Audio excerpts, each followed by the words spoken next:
পুরীর মতোই উড়ল ধ্বজা, মহাযজ্ঞে পূর্ণাহুতি মমতার। মঙ্গলে কি হলো দীঘার জগন্নাথ মন্দিরে?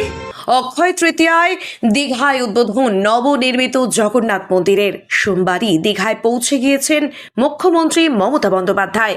মঙ্গলবার মঙ্গল পুজোয় যোগ দিলেন মমতা। আয়োজন করা হয়েছে বিশেষ হোমযজ্ঞের। মঙ্গলবার সকাল 9টা নাগাদ শুরু হয়েছে এই যজ্ঞ। সারাদিন ধরে চলবে মহাযজ্ঞ।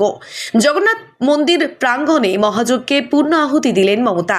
পুরীর মতোই দীঘার জগন্নাথ মন্দিরেও উড়ল ধ্বজা। মন্দির উদ্বোধনের পর থেকে প্রতিদিন উঠবে এই ধ্বজা বলেই জানা গিয়েছে।